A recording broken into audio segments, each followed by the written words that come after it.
Mon invité principal, Jésus mon invité principal. Il a en lui le secret du mariage, mon invité principal. Nabali, tande koma nabali. Ete Yesu, nalibala na yo Yesu kusala. Nalibala na yo Yesu kusala. Yende azali mwinda libala Yende azali mwinda libala Soki molile koti na ndako. Très chers téléspectateurs, fidèles, bien-aimés dans le Seigneur, Shalom. De partout où vous nous suivez, nous vous souhaitons un bonjour, un bonsoir. Ça dépendra de l'heure à laquelle vous allez nous prendre en compte. Alors aujourd'hui encore, c'est votre émission Union, qui est une émission du ministère international chrétien, le parfait bâtisseur, en sigle PARBA, sous la supervision de son visionnaire, le pasteur Florimond Luambo. Et aujourd'hui encore une fois, nous sommes là dans vos maisons et nous recevons pour vous un homme de Dieu qui va nous parler sous un thème très intéressant, préserver le mariage des attaques.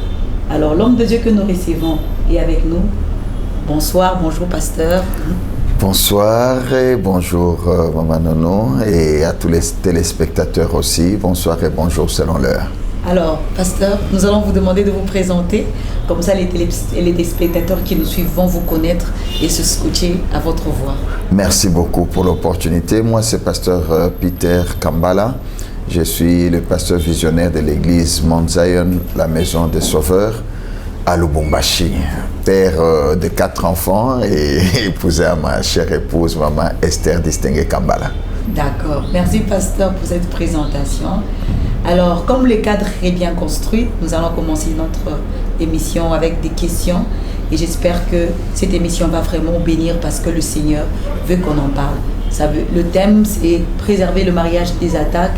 Et aujourd'hui, pasteur, nous voulons savoir qu'est-ce qui peut motiver un tel thème aujourd'hui.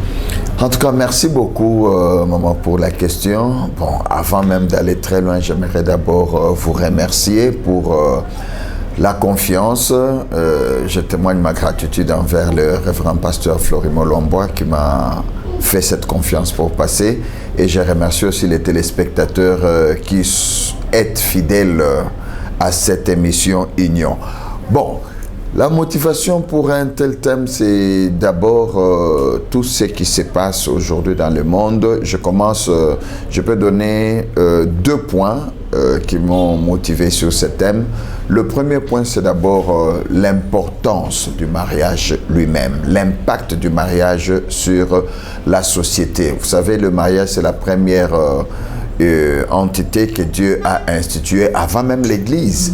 Alors aujourd'hui, nous savons très bien que si dans les mariages il y a la stabilité, la société aussi va bénéficier, va hériter de cette stabilité et un grand nombre de problèmes que nous rencontrons seront déjà résolus. Vous savez, dès que le mariage est raté, nous avons des enfants ratés qui sont injectés sur la rue, nous avons peut-être ceux qui vont se débrouiller pour s'en sortir et se relever. Ils le font, mais avec beaucoup de dégâts qui vont beaucoup influencer la vie future.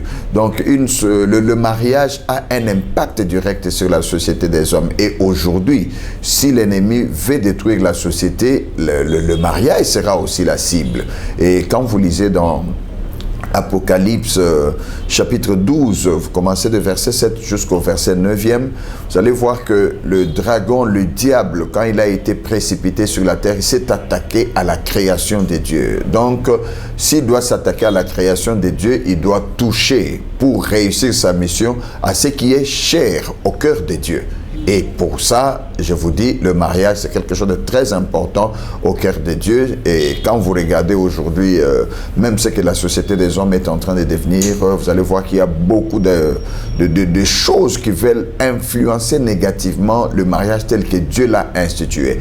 Alors, c'est pour cela que nous devons nous alerter et nous exhorter pour prendre des bonnes dispositions par rapport au mariage, pour que les gens comprennent que quand on se marie, ce n'est pas juste une norme sociétaire, mais nous sommes en train de remplir une mission divine.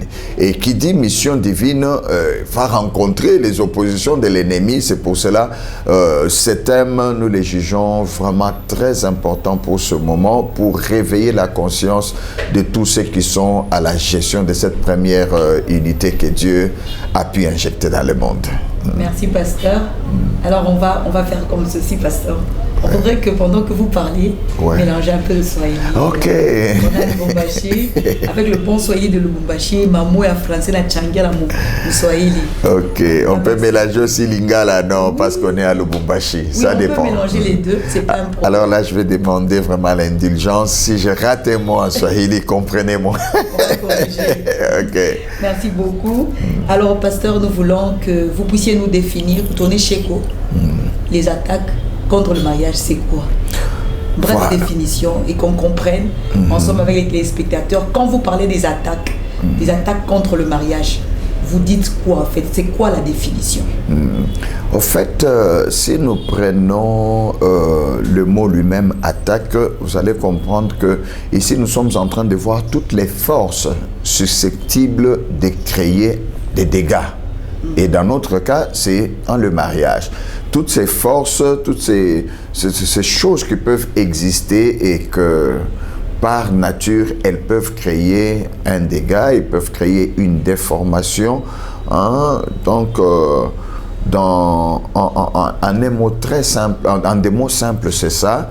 Mais prenons par exemple, dans le football par exemple, c'est une contestation entre deux équipes. Il y a une équipe qui doit gagner, il y a une équipe qui doit perdre.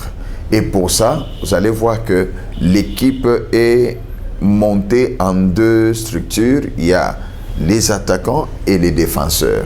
Ça veut dire que tout comme vous convient. Et dans cette guerre qui existe déjà dans le mariage, il y a des choses qui viennent nous pousser, qui viennent nous bousculer, qui viennent nous déformer.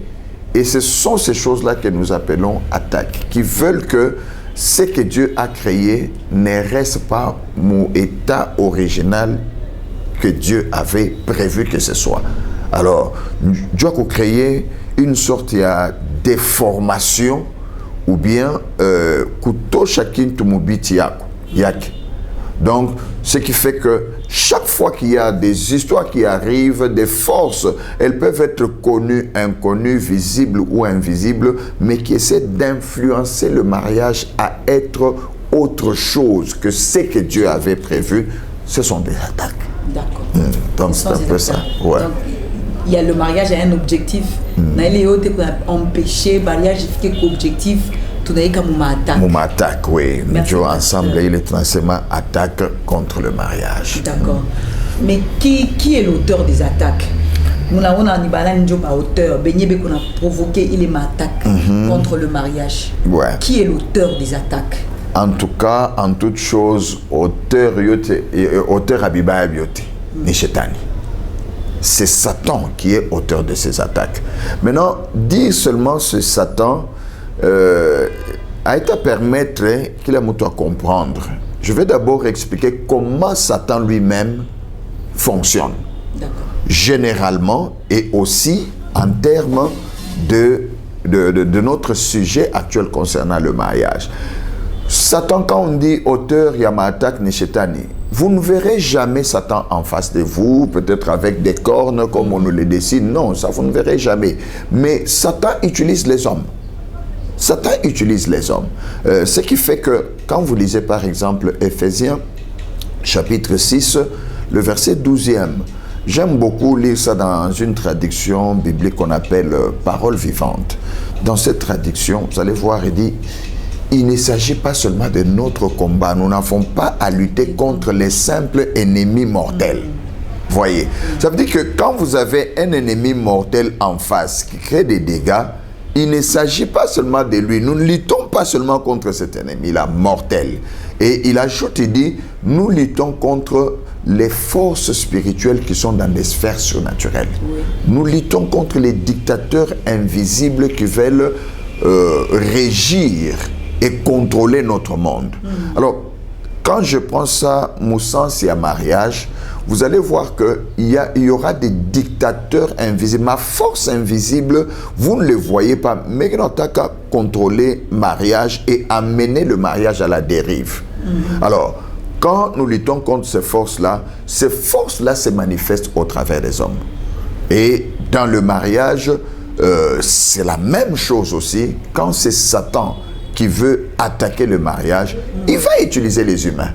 Il va utiliser les humains. Et vous savez, si vous me permettez, je peux même aller très loin, vous dire que il m'attaque, ce n'est pas seulement... en fait, on peut les catégoriser en deux par rapport à leur nature. Il y a des attaques qui sont internes et il y a des attaques externes. La plupart du temps, les gens sont très dirigés vers les attaques externes.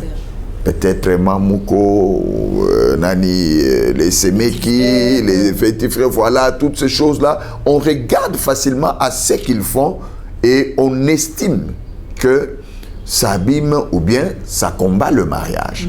Mais voir les choses seulement de cette façon-là, ce serait tomber dans le panneau, dans le piège du diable, parce que dans le fonctionnement de l'ennemi, il n'a pas besoin toujours d'être là pour détruire. Ça, je vais vous dire la vérité. Le diable... Vous pouvez revenir encore un peu. Oui, oui. Dans le fonctionnement du diable, parce que ton asema, diable, Shaitan, auteur, il y a ma attaque. Maintenant, vous devez comprendre comment il fonctionne. Dans son fonctionnement, il n'a pas toujours besoin d'être là pour causer la destruction. Vous allez voir Jésus, par exemple, qui dit dans Matthieu 13, il dit, pendant que les hommes dormaient, l'ennemi est venu, il a sémé la mauvaise semence et il est parti. Ça veut dire que le matin, et ils regardent, ils n'ont pas vu l'ennemi. Mais une semence est sémée. Et quand on dit qu'elle est sémée, on ne la voit pas. Elle est là-dedans, cachée dans la terre.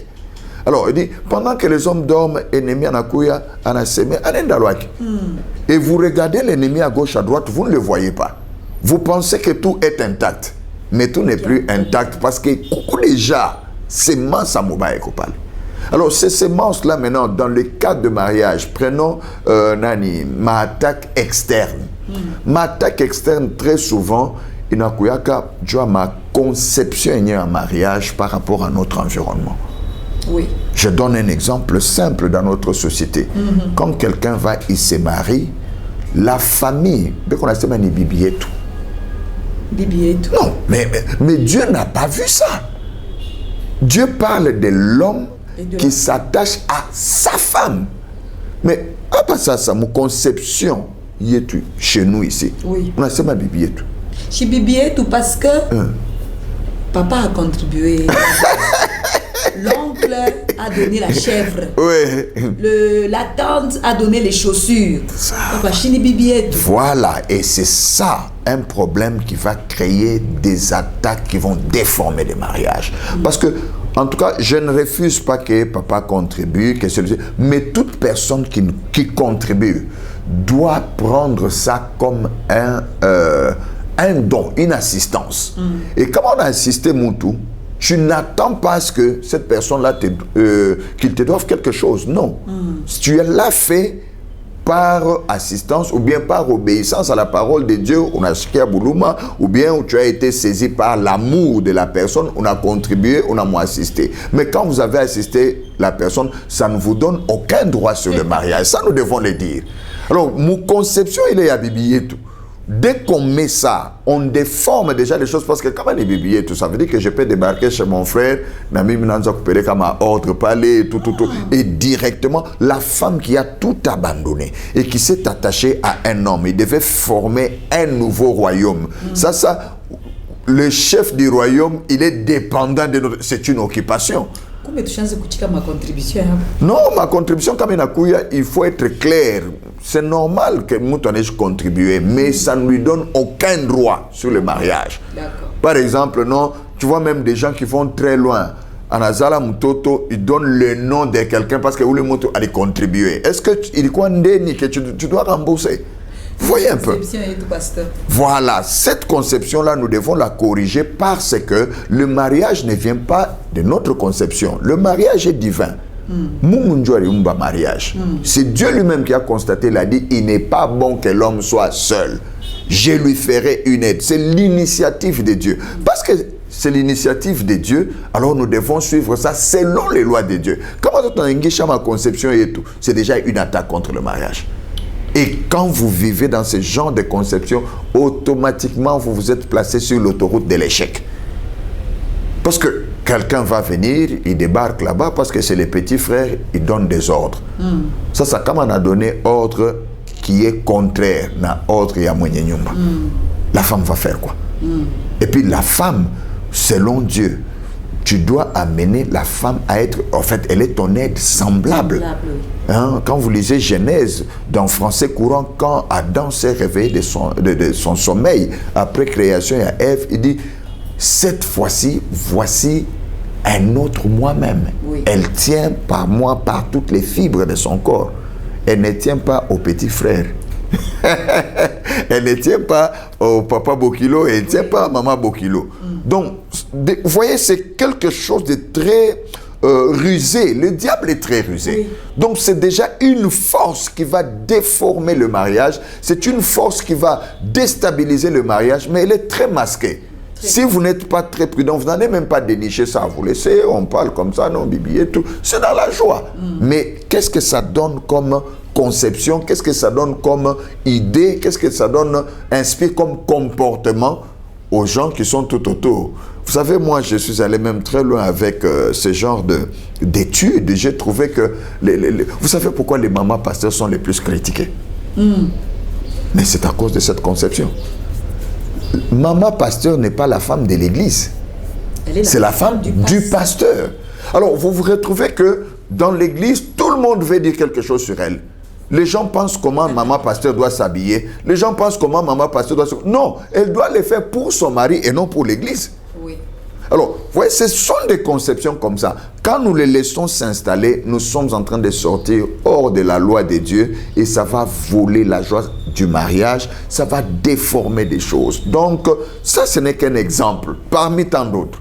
D'accord, pasteur. Je sais qu'on va davantage insister sur ces types, mais je voudrais vous y revenir encore sur l'ennemi qui vient, qui sème une autre sémence dans le sens des attaques en interne. Exactement. À l'interne maintenant.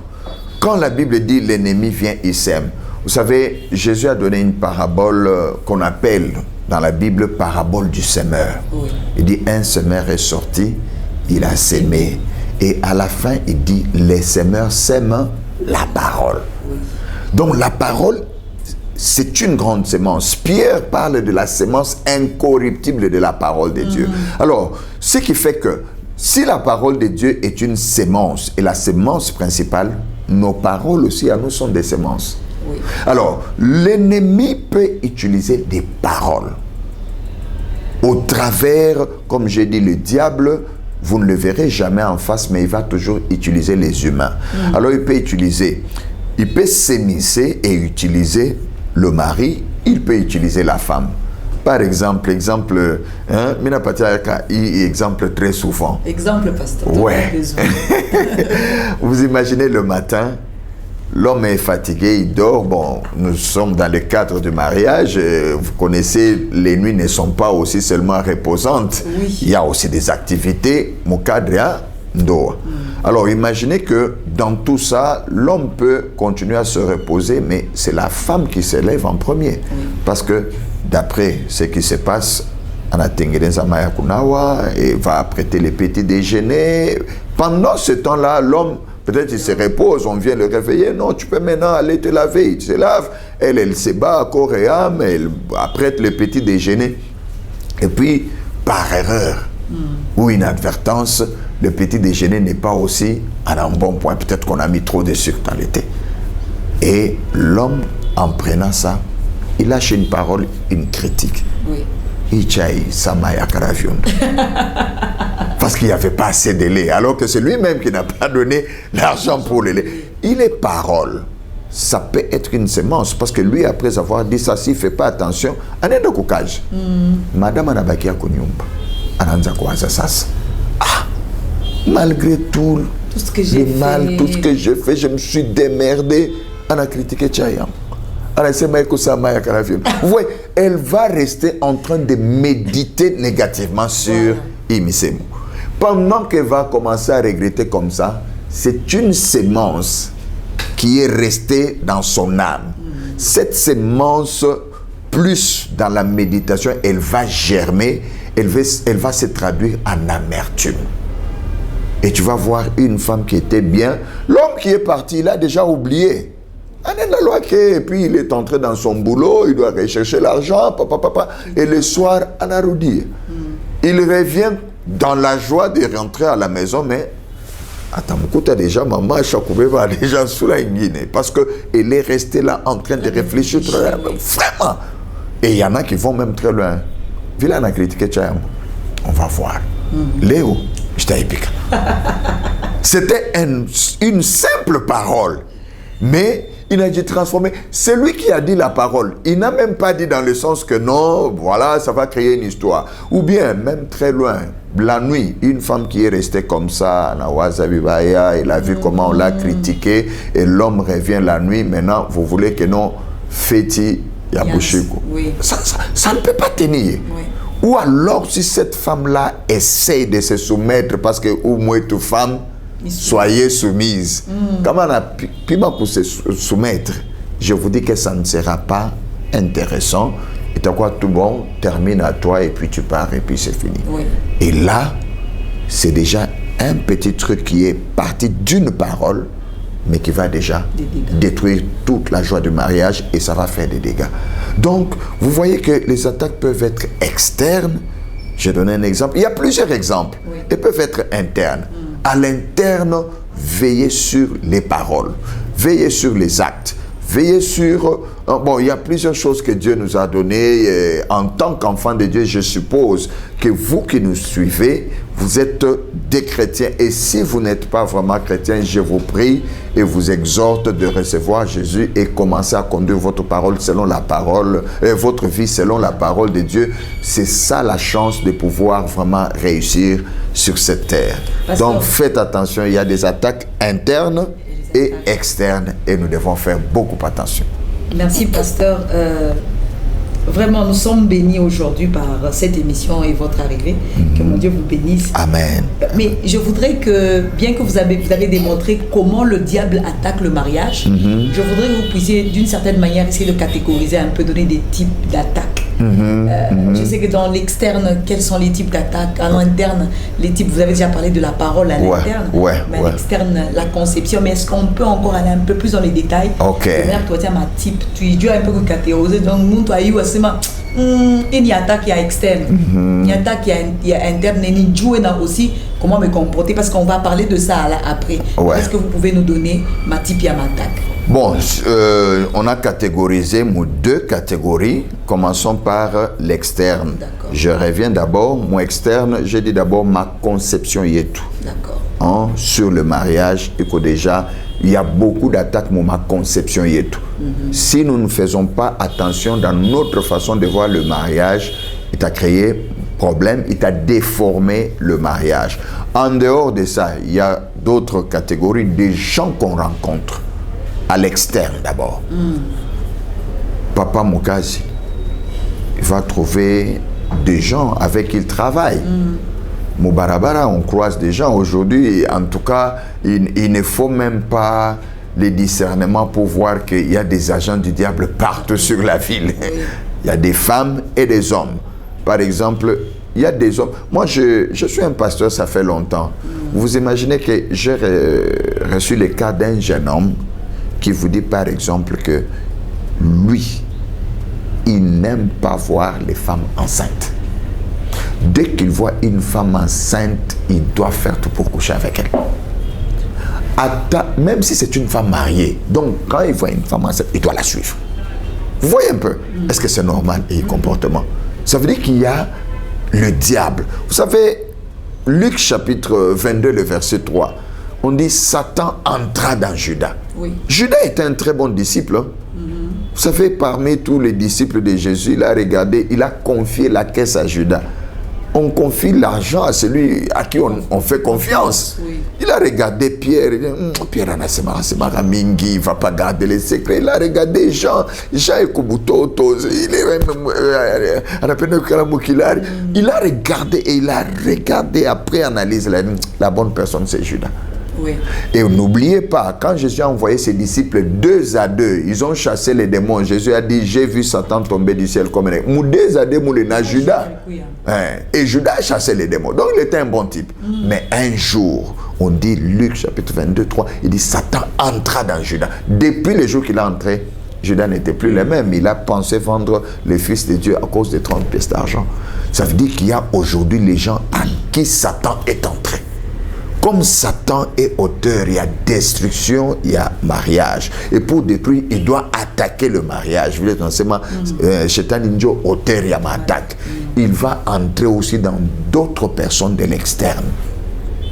Et ces gens-là, il y en a par exemple à qui il a donné l'esprit d'impudicité qui seront en train de suivre des hommes mariés et des femmes mariées sans aucune retenue. Donc, un jour, on était dans une église, je ne vais pas citer l'église, on amène une fille de l'église qui dit que Yé Soussiak, c'est de coucher avec le pasteur.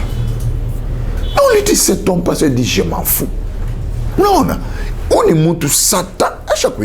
Et quand elle va faire ça, elle détourne déjà que la femme du monsieur connaisse ou pas. Il est mariage qu'on a déjà attaqué. Oui. Parce que quand on m'attaque, il t'a fait des dégâts directs.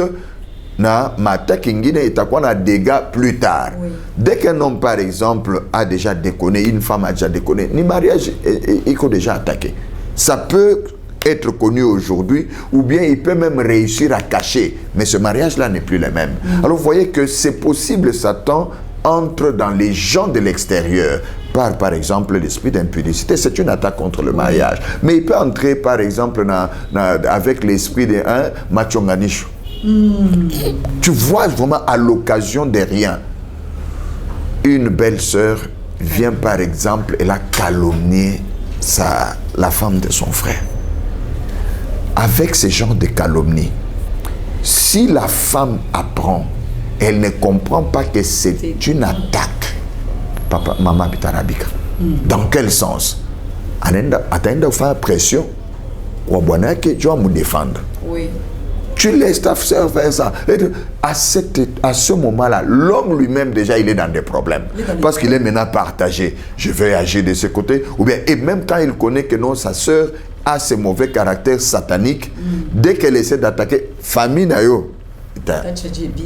Voilà, Bibiana m'a dominé, c'est pour cela il s'est levé contre son frère, il s'est levé contre... Alors que Satan a utilisé la même personne pour calomnier, Satan a utilisé la même personne pour une violence peut-être verbale. Ma violence verbale, ni ma attaque sur le mariage, et ça peut venir de l'extérieur du mariage. Ça peut venir de l'extérieur du mariage.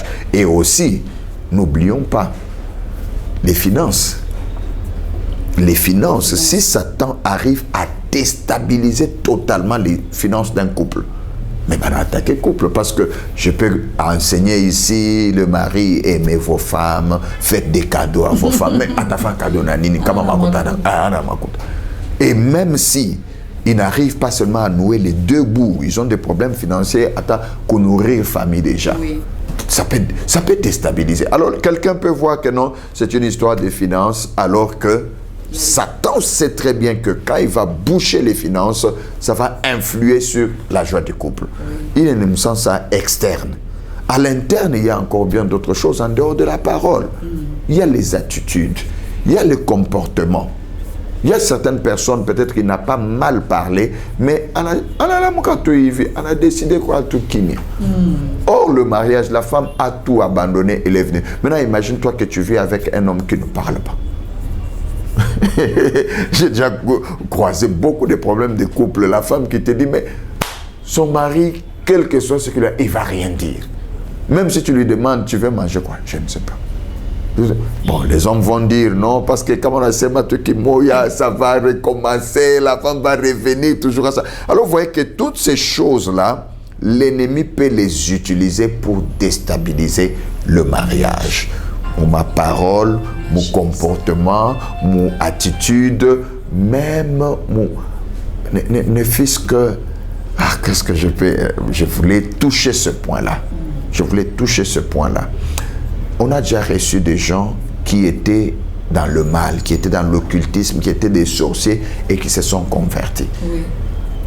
Vous savez, les envoûtements sataniques sont tellement terribles que on peut lancer même un mauvais sort d'une mauvaise odeur sur la personne. Oui. On a déjà reçu des cas comme ça. Un homme qui commence à sentir que sa femme sent mauvais. Ou bien c'est l'inverse, la femme, quand elle approche, sent que l'homme sent mauvais. Alors que c'est un mauvais sort de Satan. Des fois, ce sont des fétiches que les gens font. Mais à l'intérieur, maintenant, si on ne sait pas gérer, on va croire que c'est un problème de l'une des parties du couple, alors qu'il y a la main satanique derrière. Donc, le sujet des attaques contre le mariage, il est vraiment vaste et nous pouvons le développer encore et encore. Merci, pasteur. Très intéressant. Et pasteur, je vais prendre une question qui va un peu dans le sens des types des attaques. Okay. Pasteur, quels sont les éléments qui constituent les attaques? Il y a quoi dedans? Comment se constituent tous ces attaques-là dont vous venez de parler? Ça commence comment? Et puis après, il y a quoi à l'intérieur? En tout cas, comme je l'ai dit, il y a d'abord cette influence de la main noire. Le diable va s'attaquer toujours, ça je vous le confirme. Tant que le mariage est de Dieu, il sera toujours attaqué. Mais je peux plutôt vous dire par exemple certaines choses qui favorisent les attaques. En tout cas, les attaques, c'est d'abord l'environnement. L'environnement, s'il y a un décor bien planté qui est réceptif pour Satan, alors il saute sur le terrain et commence à agir.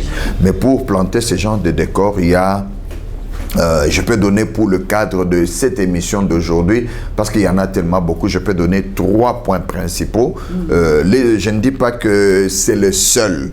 La liste peut continuer et même moi-même, je peux en ajouter même sur place dans cette émission. Mais la première des choses, je pense que c'est la distraction.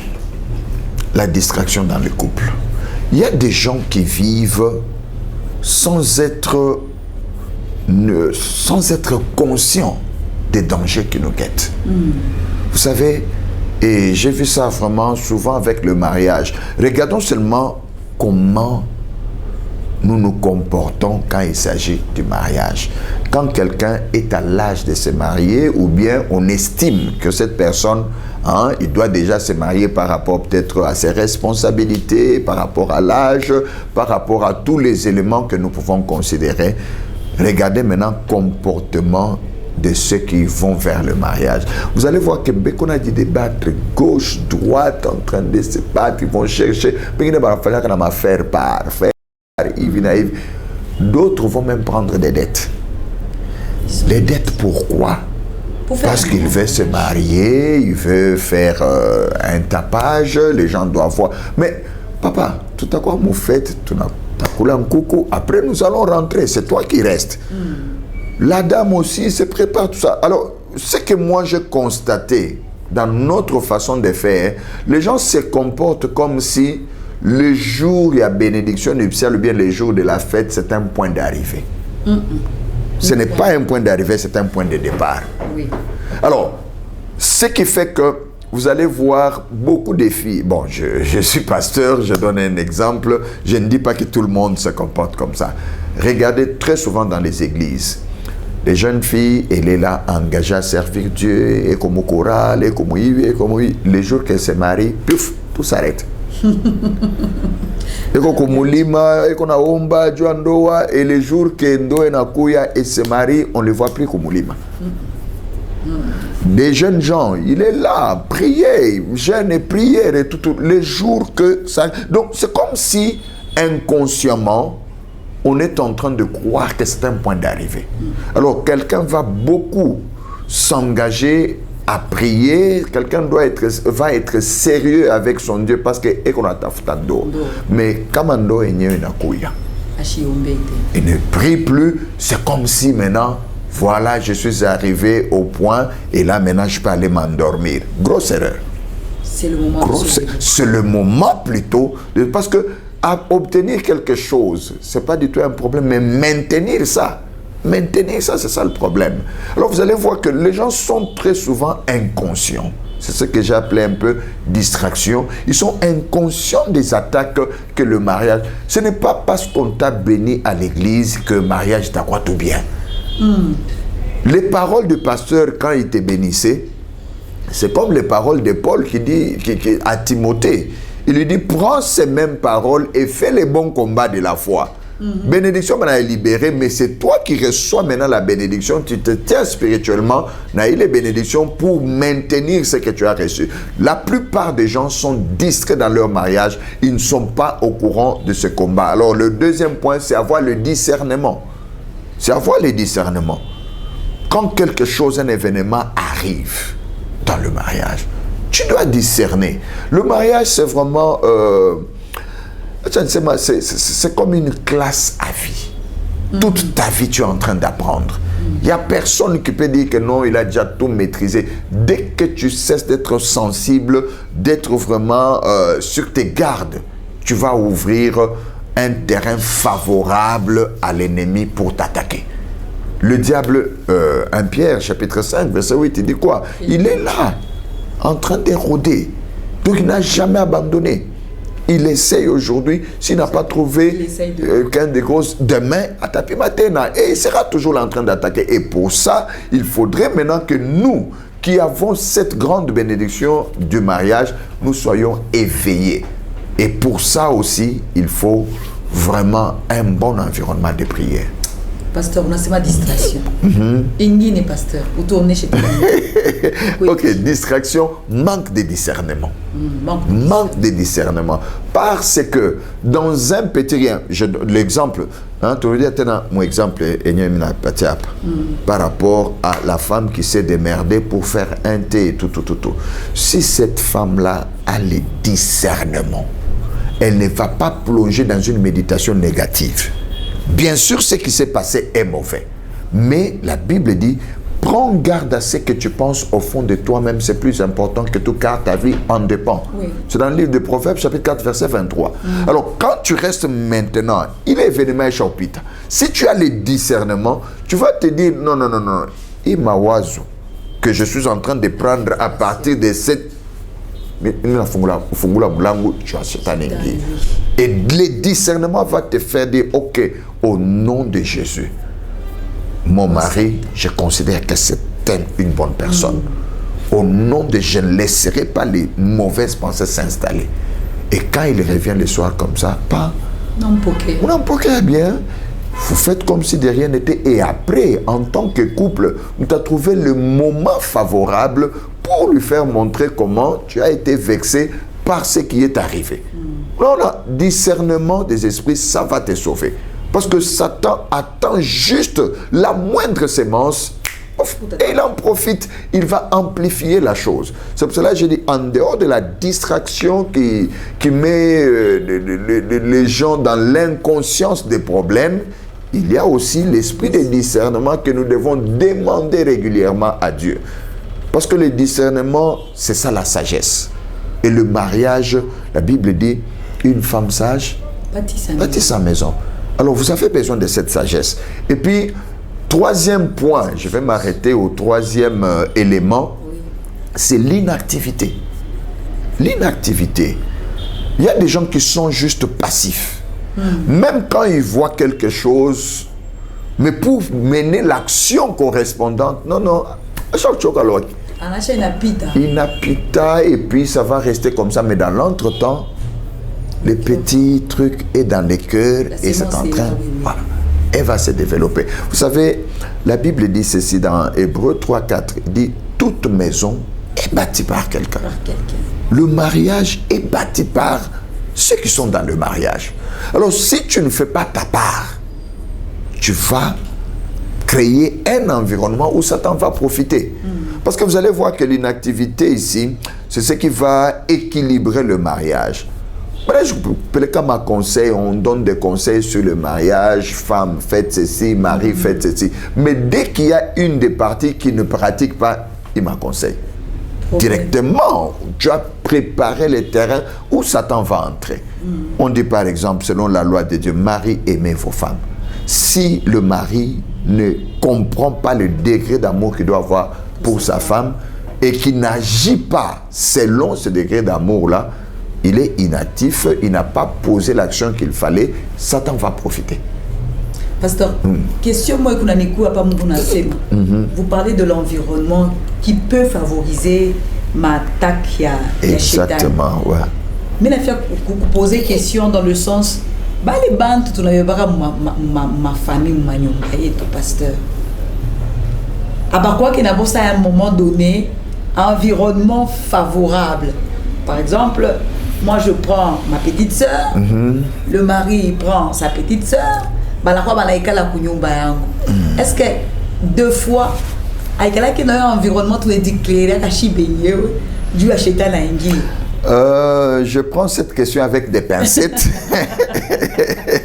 Je prends cette question avec des pincettes parce que la réponse c'est oui et non. Voilà. La réponse c'est oui et non. Oui dans quel sens?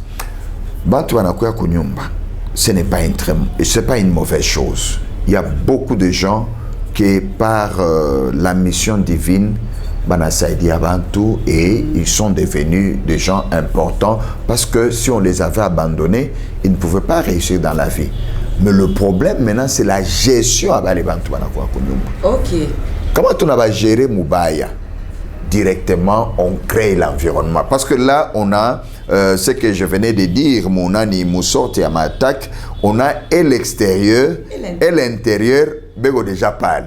Alors, si vraiment on ne les gère pas bien, alors on ouvre la porte à Satan. C'est pour cela, prenons le premier exemple, il y a mon environnement extérieur là. On appelait Kamuntu déjà Kunyumba. Comment est-ce qu'il se comporte? Comment est-ce qu'il se comporte? Bien aimé, si vraiment ton frère ou ta soeur est cause de destruction de ton mariage, le choix est clair.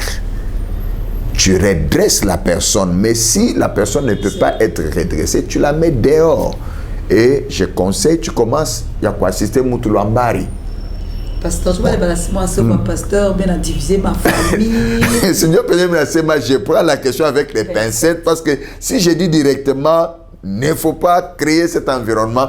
C'est ma vie, les nôtres, on a divisé ma famille, on ne veut pas que les gens habitent. Mais on veut que les gens habitent parce que nous prêchons l'amour.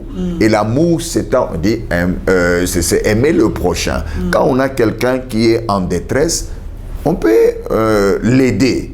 Mais s'il est un problème en habitant avec nous, mets-le dehors ou moi assister Luambari. Et même si Luambari il n'arrive pas à gérer, je vous dis qu'il ne va pas mourir. Parce que pendant que nous pensons les aider, nous sommes en train de les rendre paresseux. Oui, ça je le dis. Ça je le dis. Quand tu aides quelqu'un, tu dois être capable de suivre la personne, voir qu'est-ce qu'il fait. Je donne mon exemple. Moi, je ne bois pas. Je suis un homme de Dieu. Je ne prends pas de l'alcool. Je bois de l'eau. Je ne prends pas de l'alcool. Et j'ai un petit frère, par exemple, qui est étudiant. Je l'aide avec des Minerval et des fois, je lui donne l'argent de poche. Si j'apprends qu'il est parti dans une boîte de nuit avec cet argent, demain, je dois lui donner encore l'argent. Parce qu'il faut l'aider. Non, ça veut dire que moi, si je te donne quelque chose, je dois m'intéresser pour voir est-ce que tu utilises ça bien. C'est ça. Vous voyez? Et il n'y a pas seulement côté, par exemple, des frères de Marie. Il y a aussi des frères de la femme. Oui. Un jour, j'étais sur la rue, j'ai compris, c'était ici à Lubumbashi. Et il y avait un chauffeur qui conduisait mal. Donc, il avait l'air d'être trop pressé avec les véhicules et c'était un jeune. Oui. Et au taxi bis à la moulassé, j'étais à ou Tarabisha Boukweri. Donc, il prétend que le véhicule appartient au beau-frère et le type doit les remettre très vite. Alors, comment on a connu un véhicule à Tarabisha Boukweri? Alors, vous voyez un peu, ça veut dire qu'il y a aussi des gens, que ce soit des deux côtés du couple, qui peuvent être un problème. quand les gens sont un problème, en tout cas, il n'y a qu'un homme stupide qui va tolérer de voir sa propre destruction. Ceci t'éronge, prends ton courage et agis. C'est pour cela que je parlais dans l'environnement propice pour les attaques, je parlais de l'inaction, ou bien, c'est le mot que j'ai utilisé, l'inaction. Quand oui, inactivité, la passivité, on voit bien quelque chose, on reste passif au lieu de corriger, on regarde ça comme ça. Non, non, non, non, non. Un responsable doit se rassurer. C'est comme l'herbe qui pousse vraiment dans ton salon, tu ne vas pas la laisser. Faut l'arracher. Même si on te dit non, Jésus a dit laisser, livrer et vraiment croître d'abord. Non, il y a des choses que tu vois noir sur blanc qu'ici, il y a un problème et il faut agir. Il faut agir. Par exemple, moi j'ai déjà reçu des cas d'une belle-sœur qui a tabassé vraiment la femme de son frère. Vous voyez un peu. Alors, on va dire que non, chez nous, Kouétou, vous voyez, c'est là. Non, non, non, non, il n'y a pas les histoires de Kouétou là-bas. Tu te comportes mal, tu ne mets plus les pieds chez moi. Et comme ça, tu te corriges. Parce que tu seras... Vous savez, le diable va utiliser toujours... On dit, il cherche par où entrer. Il cherche le point le plus faible. Comme à Chakupate, par exemple, le point le plus faible, ni Munduriako. C'est le même là, à Taingria, pas capable. Il va commencer à revenir. Aujourd'hui, tu vas trouver qu'il est venu, il a tabassé. Demain, tu vas trouver, il a cassé quelque chose à la maison. Après, demain. Alors, directement, lui, il va rentrer chez lui. Hein. Oui. Et il sera à l'aise avec sa femme. Oui. Et je vous dis, les gens mal polis là, les petits frères et petites soeurs mal polis là, à leur tour, ils ne vont pas supporter une seule minute qu'on touche à leur partenaire. C'est ça. Alors, nous sommes... le mariage est donné aux gens responsables et un responsable sait prendre la décision quand il le faut et il assume les conséquences. Pasteur, j'ai une question qui vient quand vous parlez de Kouétou. Est-ce que la coutume peut être aussi un élément qui favorise les attaques de l'ennemi? Parce que tout le monde a coutume, il y a quoi, mais est-ce que la coutume telle que nous la connaissons chez nous en Afrique et particulièrement chez nous en RDC, ça peut être un environnement qui permet les attaques de l'ennemi? Je vais dire ceci, revenons d'abord par la définition même des coutumes. Oui. C'est ça ce qui va nous aider. Vous savez, qu'est-ce qui constitue nos coutumes? Ce sont les habitudes qui sont restées et qui se sont répétées de génération en génération. Alors quand on dit coutume, si ça peut être un environnement, on a pris un peu de façon très généralisée. Oui. Ce qui fait que, ma coutume, il y a des bonnes choses, il y a aussi des mauvaises choses. C'est ça vraiment. Tout ce qui est coutume ou tout ce qui vient de nos coutumes n'est pas à rejeter. Il y a aussi des sagesses dans nos coutumes. C'est pour cela, pour nous, les enfants de Dieu, nous devons gérer nos mariages selon la parole de Dieu. Dieu t'a tout sauvé. Parce que si vraiment... on dit seulement que non, la coutume peut être un bon environnement, ça veut dire que tout a beauté. Alors que même nous, à l'église, pour bénir un mariage, on accepte d'abord que la famille termine, selon leurs coutumes et tout. On ne trouve pas du mal en ça et puis il passe à l'autorité de l'état civil. Après, on a quoi commis ça, tu n'as pas bénir. Donc, la coutume, il y a des points de coutume qui sont vraiment pas seulement un bon environnement, mais qui sont Satan lui-même. Oui, par exemple, on ne voit pas seulement ma coutume à Kouétou, même des adages. Hein. Tu vois, quelqu'un qui dit par exemple, la femme est un mal nécessaire. mais il a déjà mis le mal dans sa maison. Oui. Comment alors Satan ne va pas se jouer de lui? Comment déjà on est au Chaco Kavile? Donc, toutes ces histoires des hommes peuvent créer un environnement propice pour les attaques. Parce que le diable utilise toujours ce qui paraît normal, mais en a profité. En Anglia. Ça, aux yeux des hommes, c'est normal. Alors, comme je disais tout à l'heure, il y a des niveaux où l'ennemi sème la sémence et il part. Et il y a des niveaux où l'ennemi lui-même maintenant s'installe. Parlez vraiment, il faut délivrance. Là, il faut la puissance de Dieu pour la délivrance. Il y a des cas où tu trouves dans un couple, un homme par exemple, il dit, vous regardez, vous voyez qu'il a tout fait, ce qui concerne la parole, mais il y a des femmes possédées. Là, maintenant, vous n'allez pas dire non, c'est une semence. Non, là, il faut la puissance de Dieu pour la délivrance. Pas seulement des femmes, il y a aussi des hommes possédés. Oui. Possédés qui ont sauté même sur leurs propres belles-sœurs dans la maison. Là, vraiment, c'est quelque chose de très compliqué. Il faut la puissance de Dieu. C'est pour cela, nous appelons chacun à gérer le mariage avec la parole de Dieu. Et Romains 1, 16, il dit, je n'ai pas honte de l'évangile. Quand vous lisez dans Parole vivante, ou bien je crois le livre, il dit, c'est la puissance de Dieu. Hein? C'est la solution efficace que Dieu a adoptée pour donner le salut. Donc l'évangile, c'est la puissance. Quand vous incluez la parole de Dieu dans votre mariage, vous incluez la puissance de Dieu. Et là où il y a la puissance, l'ennemi aura difficile à perpétrer ses attaques. Amen. Très important. Pasteur, je crois qu'on commence à aller vers les stratégies déjà.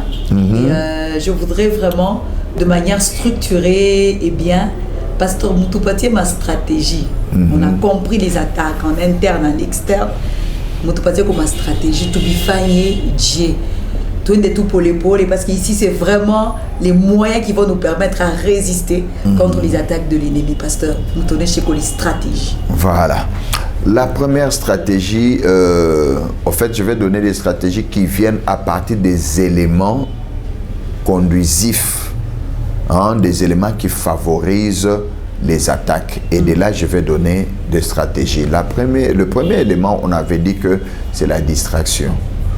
C'est pour cela la première stratégie que je vous donne, c'est que soyez conscients que le mariage que vous avez est une maison que vous devez bâtir, tel que je viens de le dire dans Hébreux chapitre 3, verset 4, il dit « Toute maison est bâtie par quelqu'un ». Donc, chacun de nous dans le mariage, tout le mariage comme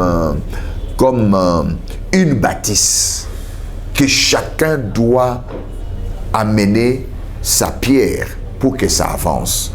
Ainsi, pour pouvoir bâtir, n'oubliez pas, Dieu a donné à l'homme le leadership. C'est l'homme qui est la tête de la femme. Ça veut dire que si vous devez bâtir, l'homme est en tête et la femme, c'est l'aide. C'est comme si vous avez le maçon et l'aide-maçon. Voilà. Maintenant, quand vous allez dans l'histoire de Tour de Babel, parce que là, c'était la plus grande bâtisse qui puisse exister et jusqu'à aujourd'hui, il n'y en a pas de pareil. La Bible dit que ces gens se sont décidés qu'ils vont bâtir une maison qui arrive, une tour qui arrive jusqu'au ciel. Et Dieu a vu leur plan, il a dit si on ne les stoppe pas, ils vont y arriver. Donc c'est merveilleux. Maintenant, qu'est-ce qui a stoppé cette grande bâtisse qui puisse exister? C'est l'incompréhension. Voilà. La Bible dit, le Seigneur a mis la confusion dans leur langage. Alors, la première stratégie, soyez conscients que vous bâtissez et pour bâtir, bâtissez votre langage en premier.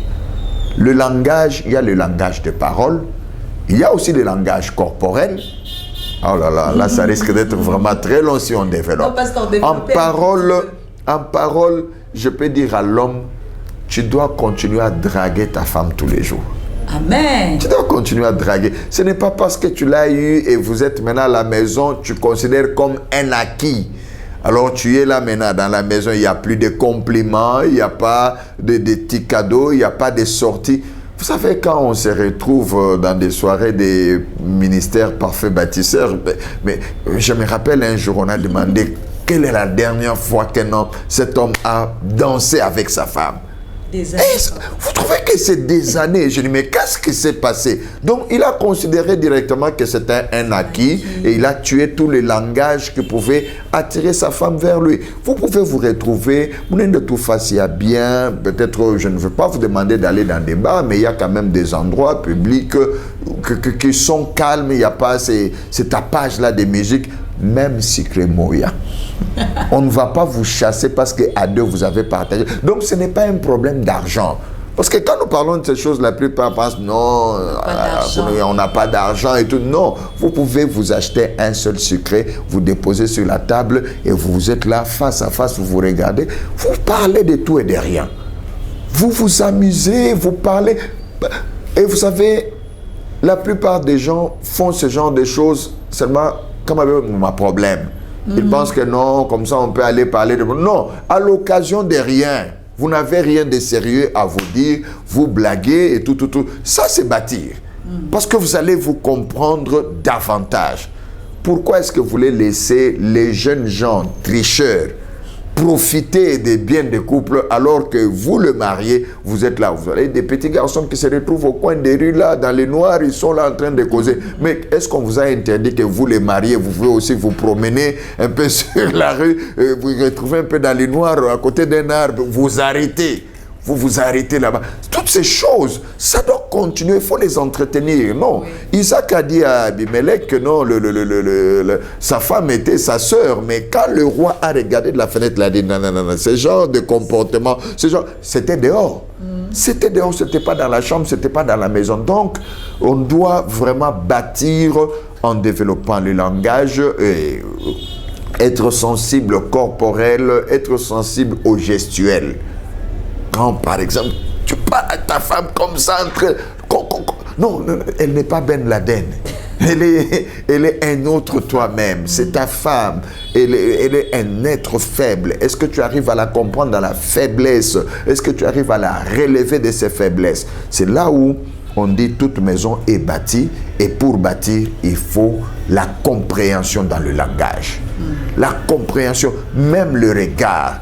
Et la femme aussi de son côté, oui, n'attends pas seulement que l'homme se mette à te draguer, mais non, c'est toi qui, tu provoques aussi le mari.